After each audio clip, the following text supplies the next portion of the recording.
آج انشاءاللہ تعالی ہم سورہ بنی اسرائیل کی آیت نمبر 23 سے آنورڈ سٹارٹ لیں گے۔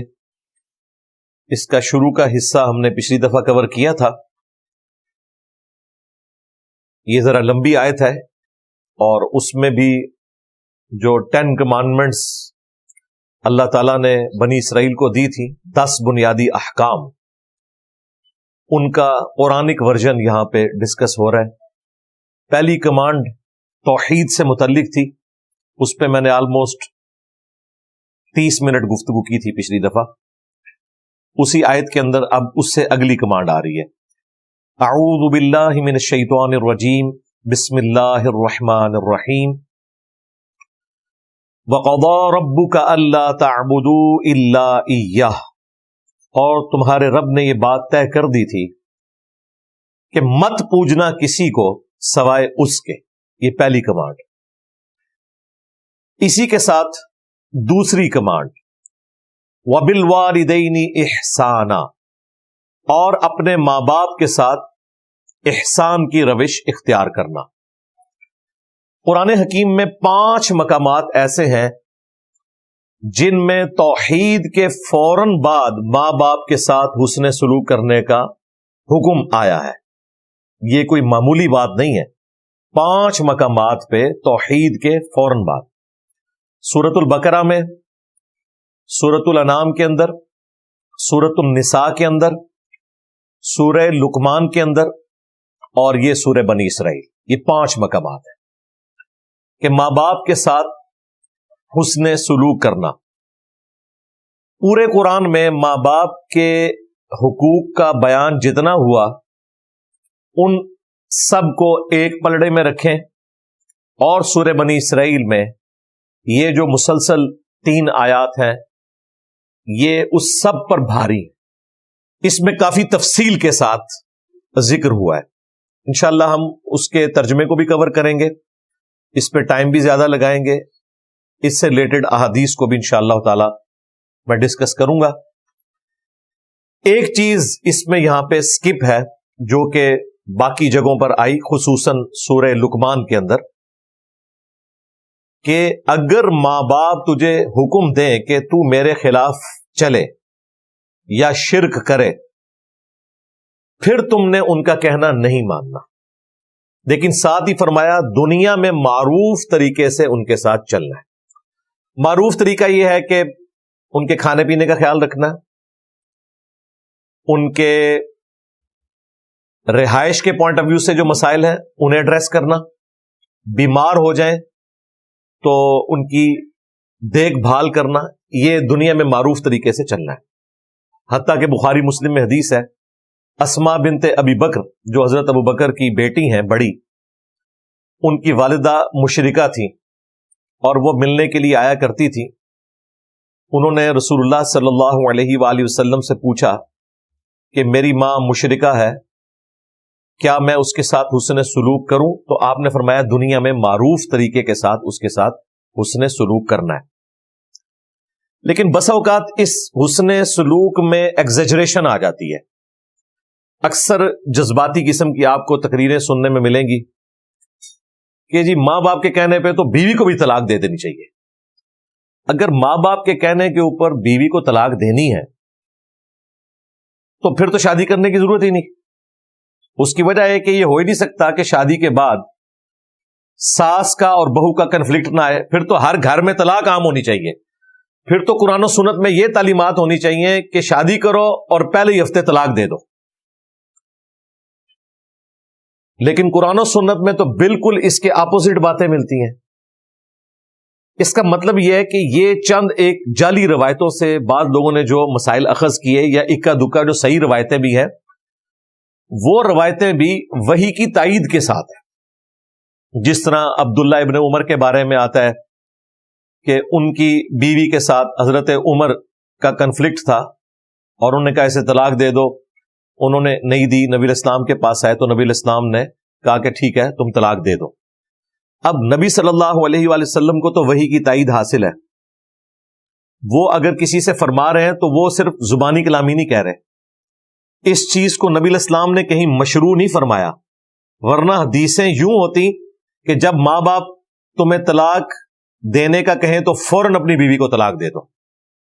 تو پھر سب سے پہلے تو سارے صحابہ کرام بغیر بیویوں کے بیٹھے ہوتے, کیونکہ یہ کنفلکٹ تو شروع سے چل رہا ہے, اور جوائنٹ فیملی سسٹم میں یہ نیچرل ہے.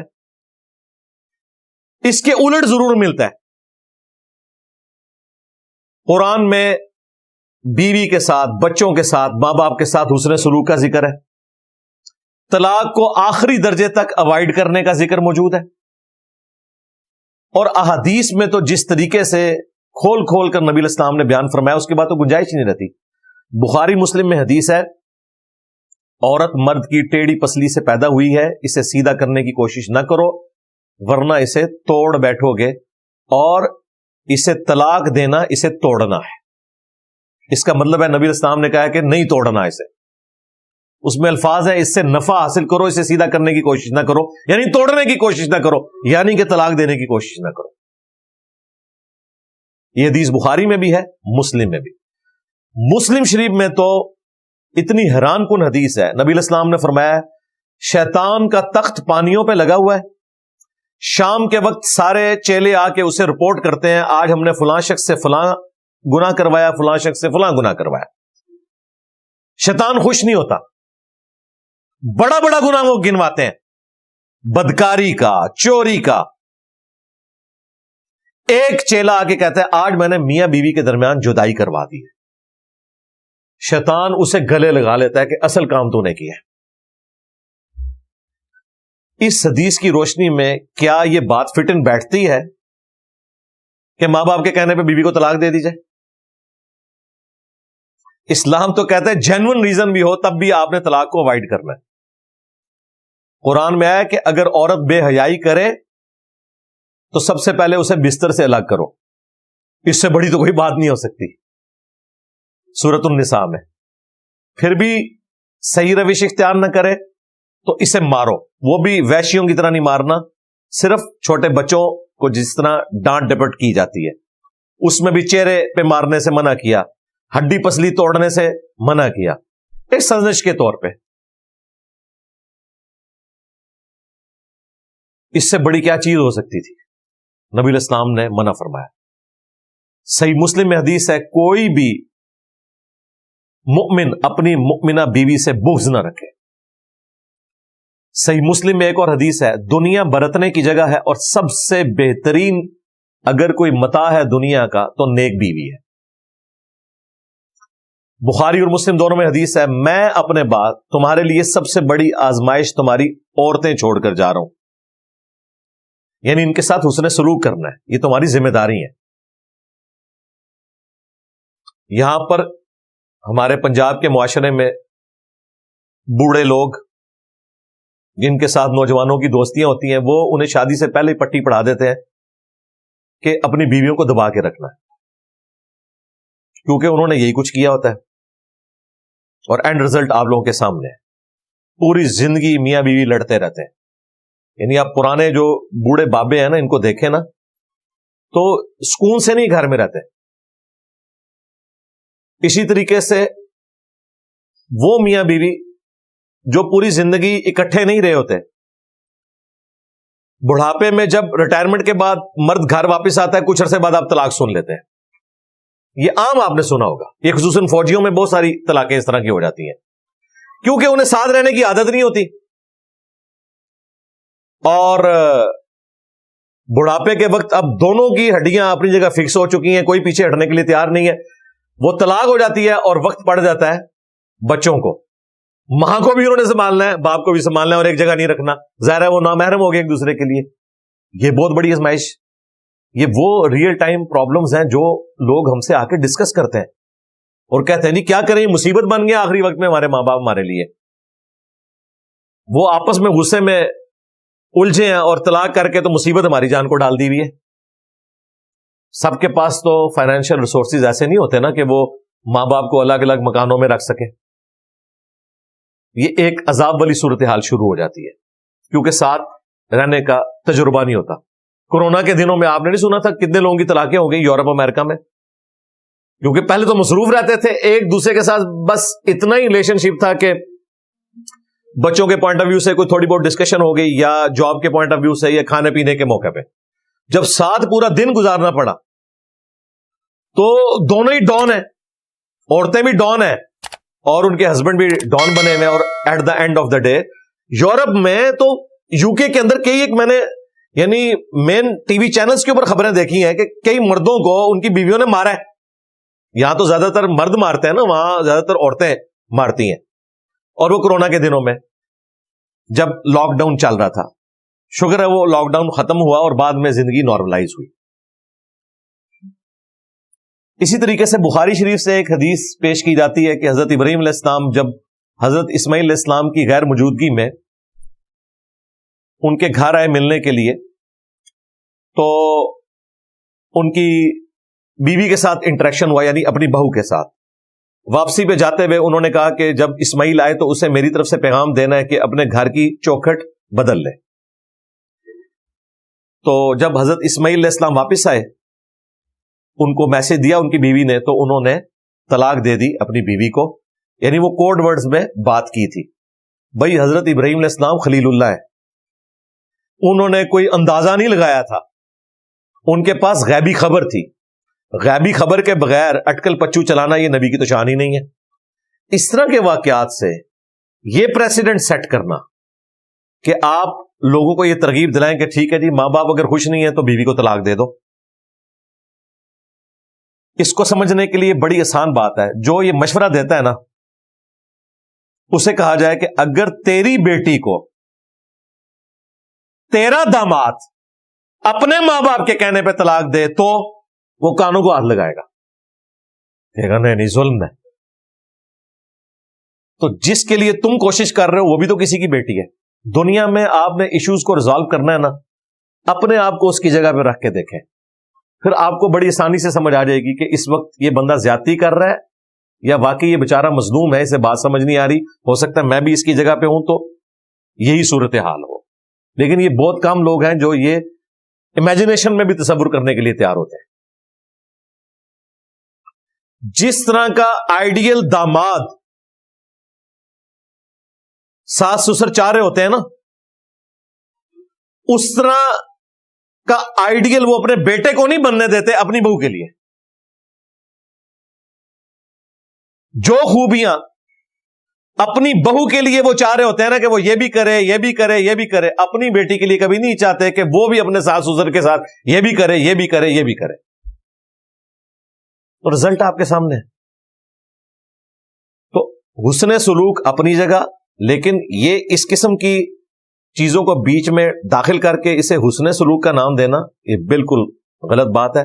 اسلام میں قطعاً یہ چیز نہیں ہے کہ آپ میاں بیوی کے رشتے کو اکھاڑ کے پرے پھینکیں، بلکہ اسلام میں تو ساس سسر کا پریکٹیکلی جو رشتہ ہے وہ آپ کو کوئی ایگزامپل ملتی ہی نہیں ہے نبی علیہ السلام کے مبارک دور میں، صحابہ کرام کے دور میں۔ کیوں؟ وہاں ضروریات کم تھی، جیسے ہی شادی ہوتی تھی ایک خیمہ الگ سے لگ جاتا تھا نئی فیملی کا، وہ الگ ہو جاتے تھے، یوں لڑائی جھگڑے بھی کم ہوتے تھے۔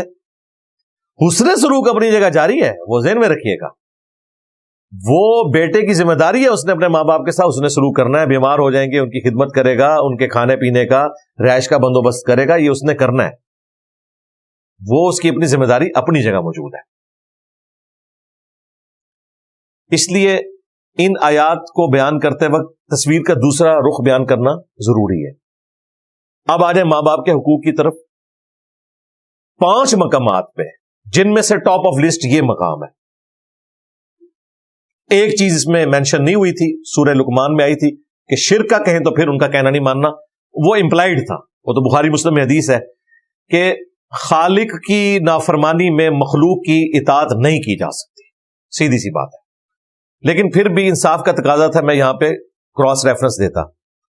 باقی جتنی تفصیل کے ساتھ یہاں ماں باپ کے ساتھ حسن سلوک کا ذکر ہے، اتنی تفصیل نہ سورہ البقرہ میں آئی، نہ سورۃ النساء میں، نہ سورۃ الانعام میں، نہ سورہ لقمان میں، جو یہ 5ویں مقام میں آئی۔ ایک چیز 5 مقامات پہ کامن ہے کہ توحید کے بعد سب سے پہلے اللہ تعالیٰ نے ماں باپ کے ساتھ حسن سلوک کا ذکر کیا۔ اور فرمایا کہ ماں باپ کے ساتھ حسن سلوک کرو،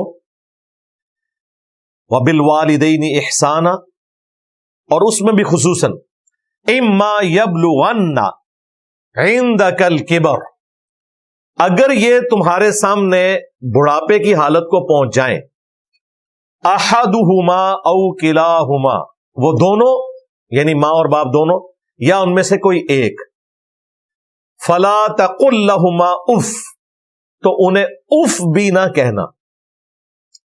یہ محاورتاً بات ہے، عربی زبان میں سب سے ہلکی بات یہی تھی، اف۔ جس طرح ہم پنجابی میں غصے کے اظہار کے لیے کہتے ہیں یہ عربی میں اف ہے، یہ بھی کہنے کی اجازت نہیں ہے، اف بھی نہ کہنا۔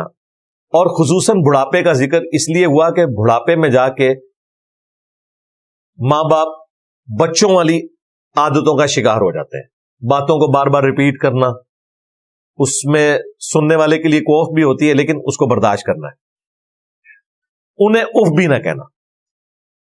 میں نے تو اس میں جو سب سے آسان ذریعہ ڈھونڈا ہے نا بچنے کا، وہ یہ ہے کہ آپ جتنی مختصر گفتگو کریں گے اتنے ہی گستاخی کے چانسز کم ہو جائیں گے۔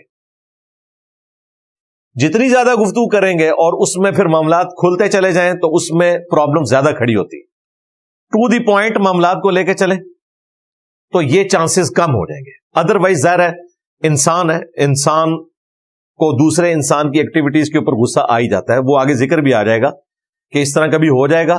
اگر تم بدنیت نہیں ہو نا، جان بوجھ کے ایسا نہیں کر رہے، تو اللہ تعالیٰ بخشنے والا مہربان ہے۔ انٹینشنلی کوئی گستاخی کی نیت نہ ہو، وہ تو پھر قابل گرفت ہے، اس کے اوپر تو کوئی چھٹکارے والی بات نہیں ہے۔ لیکن حد الامکان کوشش کرنی ہے کہ اگر وہ دونوں بڑھاپے کی حالت میں دونوں یا دونوں میں سے ایک پہنچ جائیں تو انہیں اف بھی مت کہنا، ولا تنہرہما، اور انہیں مت جھڑکنا۔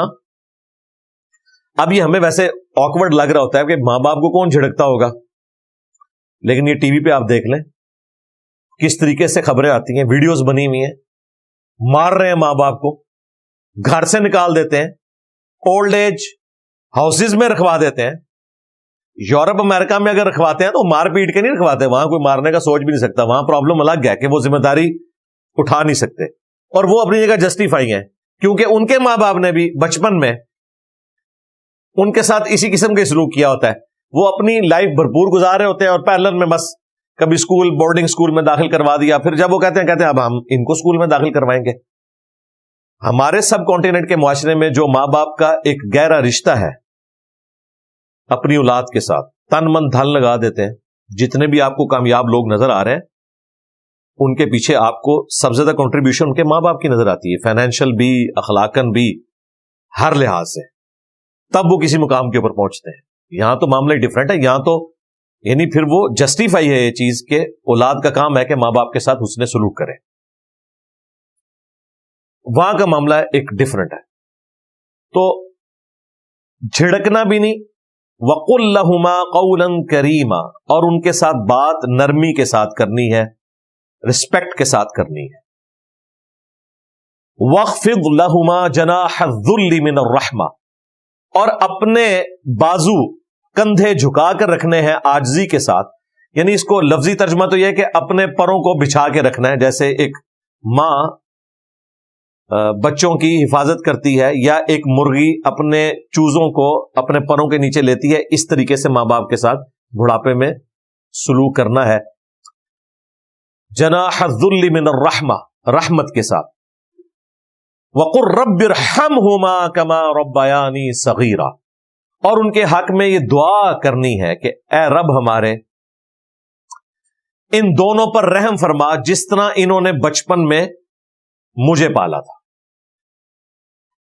یہ دعا یاد ہونی چاہیے، تشہد میں پڑھیں، آگے پیچھے پڑھیں اپنے ماں باپ کے لیے، رب ارحمہما کما ربیانی صغیرا، اے رب ہمارے ان دونوں پر رحم فرما جس طرح بچپن میں انہوں نے ہمیں پالا تھا۔ اس کو اگر جمع کے سیغے سے پڑھیں مزید، رب ارحمہم کما ربیانی صغیرا، اے رب ہمارے ان تمام پر رحم فرما۔ اب یہ جمع کا سیغہ ہے، یہ تین اور 3 سے زیادہ کے لیے. عربی میں جمع 3 سے شروع ہوتی ہے. یہاں تسنیہ کا صیغہ ہے ان دونوں پر. رب ارحمہما ان دونوں پر، رب ارحمہم ان تمام پر. اس کو جمع کے صیغے سے بدلیں گے تو اس میں آپ اپنے دادی، دادا، نانی، نانا وہ بھی سارے شامل ہو جائیں گے. اور یہ سنت ہے کہ جمع کے صیغوں کے ساتھ دعا کی جا سکتی ہے. نبی علیہ السلام کی کئی دعائیں ہیں جو سنگولر کے صیغوں کے ساتھ ہیں اور صحابہ کرام نے انہیں جمع کے صیغوں کے ساتھ پڑھا ہے. بعض اوقات تو نبی علیہ السلام نے بھی ان کو جمع کا صیغہ کر دیا، جس طرح اللہم اجرنی من النار احادیث میں آیا ابو داؤد کے اندر. ہم اسے جمع کے صیغے کے ساتھ پڑھتے ہیں اللہم اجرنا من النار. یا حی یا قیوم برحمتی کا استغیث، الف کے ساتھ حمزہ سے پڑھیں گے تو سنگولر کا صیغہ ہے. نون کے ساتھ پڑھیں گے برحمتی کا نستغیث تو جمع کے صیغہ ہو جائے گا. اللہم اہدنی فی من ہدیت سنگولر کا صیغہ، اللہم اہدنا فی من ہدیت پلورل کا صیغہ. صحابہ کرام نے جمع کے صیغوں کے ساتھ، صحیح ابن خزیمہ میں موجود ہے، ابی ابن کعب جب وطر کی جماعت کرواتے تھے تو اللہم اہدنا فی من ہدیت وعافنا فی من عافیت جمع کے صیغوں سے اینڈ پہ دروشی بھی پڑھتے تھے. تو رب ارحمہم کما ربیانی صغیرا، اے اللہ ان میرے تمام آباء و اجداد پہ، ماں باپ، دادی دادا، نانی نانا سارے شامل، رحم فرما جس طرح بچپن میں انہوں نے مجھ پر رحم کیا تھا. کتنی بیسٹ دعا ہے. یعنی ان کے احسانات کا بدلہ تو ہی دے سکتا ہے. دوسرا، ماں باپ کے دل میں شفقت وہ بھی تو اللہ ہی نے ڈالی ہے. اولاد کے دل میں بھی شفقت اللہ ہی ڈالے گا اپنے ماں باپ کے لیے. اللہ ہی شفقت ڈالنے والا ہے. بلٹ ان تو اس نے رکھی ہوئی ہے لیکن اسے ایگزیکیوٹ کرنا یہ نصیب والوں کا حصہ ہے. یہ دعا یاد رکھیں. دوسری دعا جو حضرت ابراہیم علیہ السلام نے کی تھی، رب اجعلنی مقیم الصلاۃ ومن ذریتی ربنا وتقبل دعاء ربنا اغفر لی ولوالدی وللمؤمنین یوم یقوم الحساب. سورہ ابراہیم میں آتی ہے اور اس کا بیسٹ موقع ہے تشہد میں. بخاری مسلم میں حدیث ہے، جب تشہد پڑھ چکو، دروشی پڑھ چکو، جو چاہو اپنے رب سے مانگو. اس میں آپ یہ دعائیں شامل کریں روزانہ. میں تو الحمدللہ ڈیلی پڑھتا ہوں. یہ سب سے بیسٹ موقع ہے. اسی طریقے سے قنوت وطر کے بعد بھی جو دعائیں آپ پڑھتے ہیں مزید صحابہ کرام سے ثابت ہیں، ان میں یہ شامل کریں. ماں باپ زندہ ہیں یا مر چکے، دونوں حالتوں میں ان کے لیے دعا کرنا یہ ماں باپ پہ کوئی احسان نہیں ہے، یہ اللہ تعالی کے حکم کو آپ نے پورا کرنا ہے اور اس میں آپ کے لیے بھی نفع ہے. ساتھ ہی ساتھ اپنے بیوی بچوں کے لیے بھی دعا کریں. وہ بھی قرآن میں سورہ الفرقان میں سکھائی گئی. ربنا هب لنا من ازواجنا وذریاتنا قرۃ اعین وجعلنا للمتقین اماما. اے رب ہماری بیویوں میں اور ہماری اولاد میں ہماری آنکھوں کی ٹھنڈک بنا دے.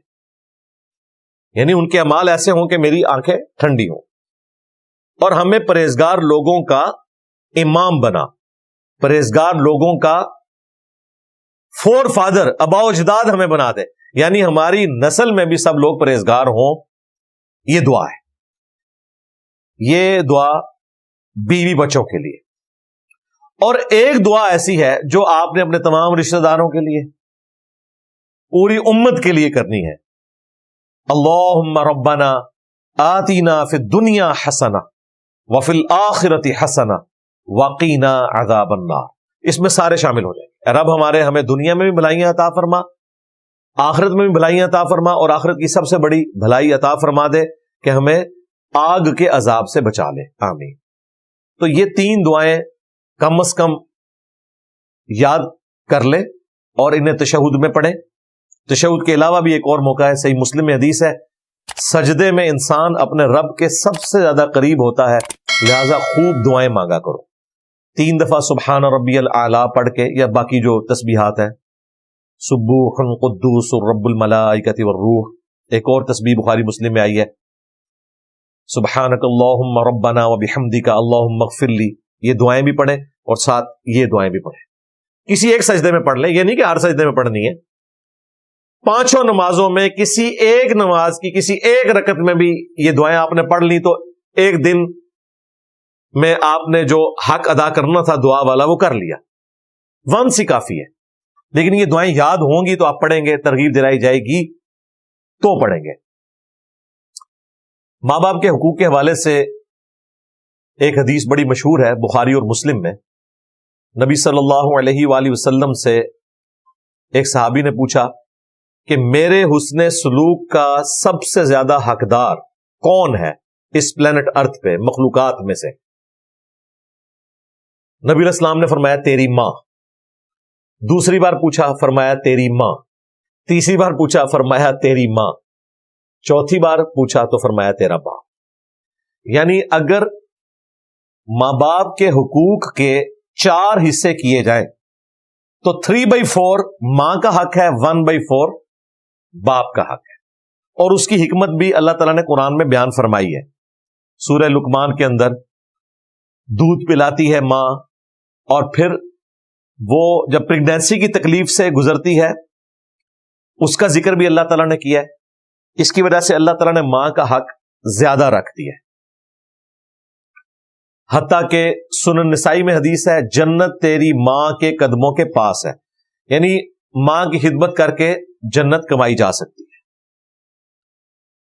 اسی طریقے سے جامعہ ترمذی میں اور سنن ابن ماجہ میں حدیث ہے کہ تیرا باپ جنت کا دروازہ ہے، اب یہ تیری مرضی ہے تو اس کی حفاظت کرنا چاہتا ہے یا نہیں کرنا چاہتا۔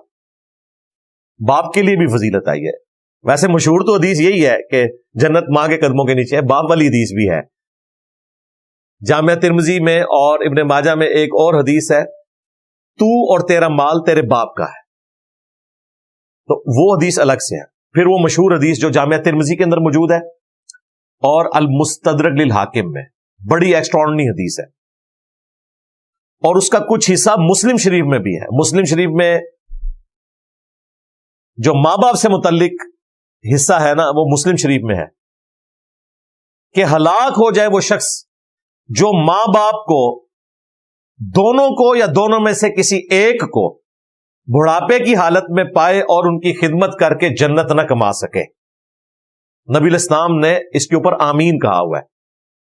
مسلم شریف میں اتنا ہی حصہ ہے، لیکن یہ پوری حدیث جامعہ ترمذی میں المستدرک للحاکم میں ہے، فضل الصلاۃ علی النبی کے اندر بھی موجود ہے۔ اس میں 3 الفاظ ہیں۔